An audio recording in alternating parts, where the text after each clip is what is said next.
If you'd ask me what I want most out of a perfect platforming character controller, I'd probably say somewhere between Mario Odyssey and Rayman Legends. Snappy, intuitive controls that get you from point A to point B as natural as possible with a wide variety of moveset. I've talked in the past about how an extensive or refined moveset with a high skill ceiling is absolutely essential in making a joyous platformer, and even games like Titanfall 2 or the Soulsborne games benefit from this simple concept. So when Snake Pass came out, a game which was built to challenge this idea of how we control video games, a lot of people didn't like it that much. Developed by Sumo Digital, Snake Pass takes the idea of platforming and combines it with the physical attributes of a snake. Not a snake with arms and legs, not a snake with a backpack, not a snake with a magic hammer or something like that, just a snaky-ass snake that moves along on his belly and he has a bird for a friend. Admittedly, said bird has the ability to take the weight off of the snake by lifting up his tail, but other than that, these guys don't have a single video game power to speak of. Yep. Snake Pass's lead heroes, Noodle and Doodle, despite living in a serene, mystical world full of floating platforms, magic teleporters, and more, are completely limited to traversal and puzzle solving by completely naturalistic means, powered by an extremely convincing physics system that really sells the experience in a tactile and real way. But this is a philosophy that the game commits to in a pretty hardcore fashion. Even basic movement follows a principle of movement that could only apply to a creature like this. Holding forward and pressing A won't work out for you as you start to drag on surfaces with more friction and find yourself sluggishly stalling, so you have to actually maneuver yourself in an S pattern to get any motion going. It's a pretty jarring change compared to what literally any gamer, casual or hardcore, is used to, and adjusting to this basic principle can be pretty embarrassing the more you fight against it. Here's where I think most people, unfortunately, check out with the experience. After all, it runs completely counter to everything we've worked towards with game controls and learned through decades of play by this point. Going forward should be the easy part, right? Well, in this case, I don't actually agree with that criticism. When you actually enter a flow state and get your groove going, you really get it going, and I've never experienced a method of travel quite like it. Not long into the game and I found myself whipping my weight around, using myself as a fulcrum to reach across some crazy gaps, coiling and slinking around poles, and having an absolute blast. It's a game that asks you to do simple tasks with traversal being the biggest challenge, and in this way it actually reminds me of the Super Monkey Ball series, an arrangement of purely skill-based courses asking you to understand and master your weight and influence within the game world. Finishing a stage makes you feel really good about yourself, and nailing secret coins can be exhilaratingly tight moment-to-moment experiences, with the looming threat of uncoiling or losing your grip and falling into the abyss below punctuating your every slither, slide, swing, and saunter. Okay, that last S word was a bit of a stretch, but hey. Seeing Noodle and Doodle succeed is a reward in its own too, because their designs are completely adorable. Look at that happy boy smile, aww. Sadly, the original box art for this game did my boy dirty. This is why cartoons don't do front-facing shots, kids. 24 years on the job. I've never seen anything like it. In true Little Big Planet style too, you can change Noodle's facial expressions with the D-pad, meaning you can inject Noodle with anxiety at any given moment. Oh jeez, I'm so scared of everything around me. Why does my left snake arm feel numb? There's so much character and flair to the presentation for what is ultimately such a simple and small-scale experience, all of which is brought to all new heights by an incredible soundtrack from the incredible David Wise of Donkey Kong Country fame. From pleasant, playful tunes to absolutely gorgeous aural vistas that make you feel like a yogi on a freaking mountaintop. This game has got its audio locked down.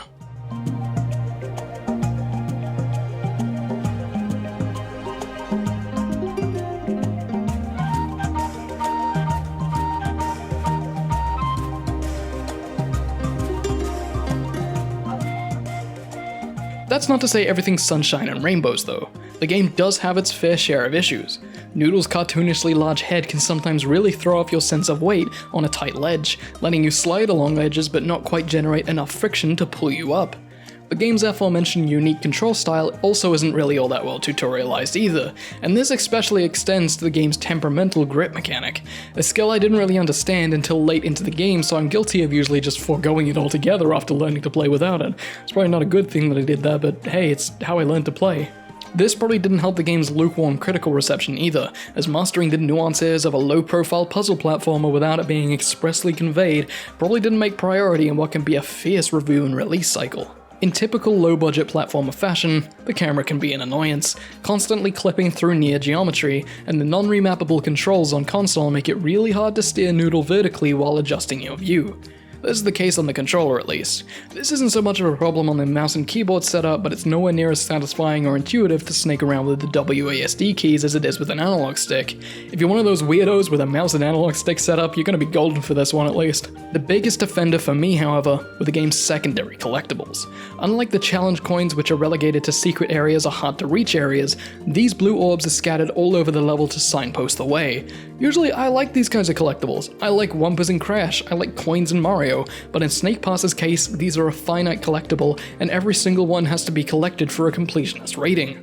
This kind of thing can be done well if used in a conservative and creative manner, like the precursor orbs in Jak and Daxter, or the notes in the Banjo games, but these are just tedious. And in a usually linear level, backtracking to find a missed one because you had the camera pointed the wrong way can be a chore. The rewards you get for the completionist rank are admittedly pretty cute and put a smile on my face, as you get these quirky 8-bit skins, one for both characters. It channels some serious Nokia Snake vibes and I love it. However, I can't shake the feeling of being a little cheated out by a lack of secret worlds, something like the Star World and the Mushroom World from Mario for getting all of the coins and all of the other collectibles. When the game first launched, there wasn't really much opportunity to use the secret skins as you've already done everything you can in the process of unlocking them, if you unlock them both at the same time like I did. Thankfully, the game was updated with an arcade mode and a time trial mode. Arcade mode has you scrounging the map for fruit and getting as many as fast as possible for the biggest bonuses, resulting in quick-fire, skill-flexing gameplay. Think the arcade mode from Doom, but in this snaky platformer. It works weirdly well. Time Trial wipes the map of everything but the essentials and has you beeline to the 3 keystones and then the level exit. I'm much more fond of arcade mode than Time Trial as it's fast and has you explore the entire map in a new way, and Time Trial mode can be confusing to navigate without any pickups to signpost your way around some of the more vertical levels. Look, I know I complained about the pickups before, but in this case, they're kind of important that they do work as signposts, just not as collectibles. However, a small-scale platformer of this kind getting substantial content drops for free is nothing to be sneezed at, and I appreciate these modes both for what they are, as well as the fact that they allow to replay levels without the unskippable cutscenes. Seriously, developers, just give us a freaking cutscene skip button, it's not that hard! The game's levels can actually be pretty difficult too, and the desire to beat them without failing makes you appreciate the gauntlets that they are compared to the more ponderous, relaxed experience you may have had in normal mode.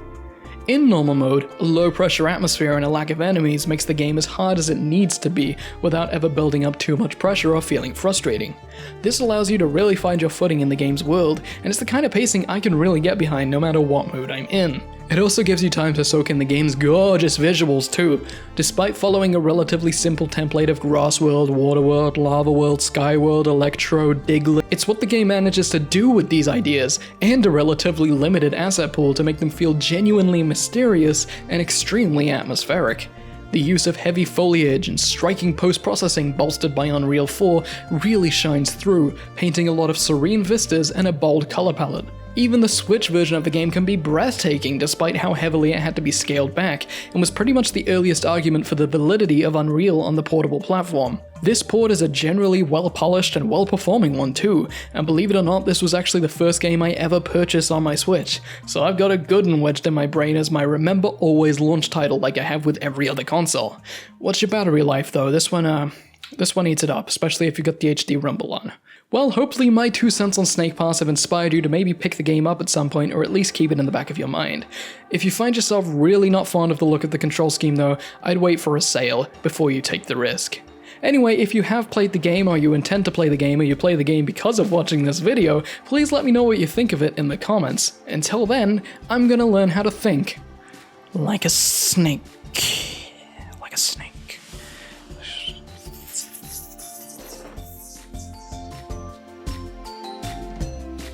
I literally only just found this footage while making the final draft of this video, and oh my god, look at the prototype.